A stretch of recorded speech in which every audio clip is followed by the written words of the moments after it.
Dans la poursuite logique de la journée du 8 mars consacrée à la connaissance et reconnaissance des droits réservés à la gente féminine, les femmes de l'association de soutien aux orphelins du Congo, ASOC, ont fait un déplacement en direction de l'orphelinat L'Amour de Dieu, en Goyou. C'était d'abord pour accomplir un geste caritatif, celui de la remise d'un don de vivres composé des sacs de riz, d'huile, de savon, lait, beurre et autres. Le tout accompagné d'une enveloppe symbolique pour permettre à ce centre d'hébergement des enfants de subvenir à ses besoins. Ensuite, s'entretenir avec les pensionnaires filles de cette structure sociale afin de les édifier sur leurs droits de réussite. Pour les interlocutrices de l'ASOC, ces jeunes filles possèdent du potentiel pour qu'elles deviennent des personnes importantes dans la vie de tous les jours jusqu'au point d'assurer la bonne relève des parents. Une heureuse initiative du reste bien appréciée par la promotrice de l'orphelinat L'Amour de Dieu. Le geste est si noble, c'est gentil de leur part. Si Dieu ne les a pas touchés, elles ne pouvaient pas faire ça. Mais comme Dieu les a touchés, Dieu leur a donné un cœur d'amour, un cœur joyeux. Et je reçois ce don avec un cœur reconnaissant.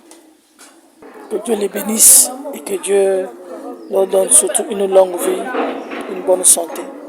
Cette rencontre pourtant humanitaire et pédagogique aura suffi aux femmes de l'ASOC de sortir des chantiers battus, c'est-à-dire de faire les choses autrement en soignant le mental des filles orphelines qui n'ont aucune raison de désespérer. Ce geste est pour nous un geste d'amour comme on le fait souvent.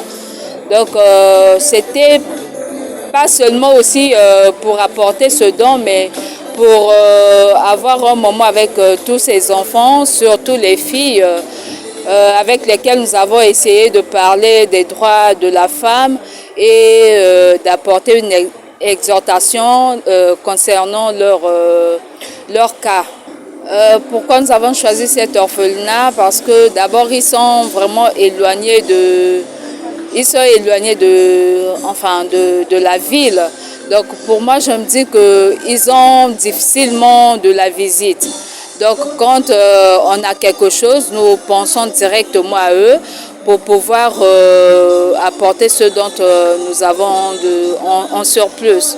Mais aujourd'hui, nous avons eu ce temps, donc c'était une journée formidable. Le message véhiculé au cours de cet échange d'idées a été bien perçu par les jeunes filles pensionnaires.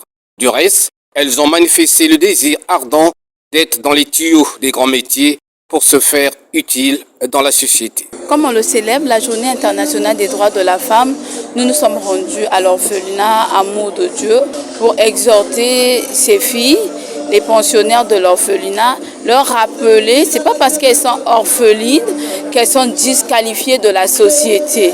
Non, elles ont tous les droits que toutes les femmes qui célèbrent la Journée internationale des droits de la femme.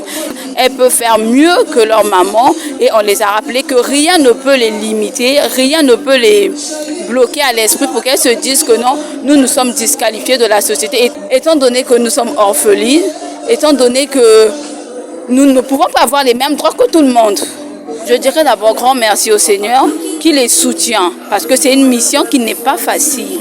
Donc grand merci au Seigneur qui les soutient et nous prions qu'il puisse continuer dans cet élan, d'apporter le sourire aux enfants orphelins, d'apporter de l'amour et de l'espoir aux enfants orphelins. Quoi de plus normal si cette journée sabbatique consacrée à la vulgarisation des droits de femmes s'est terminée autour d'un repas offert au restaurant sous le Mangui au quartier Mpita de Pointe-Noire.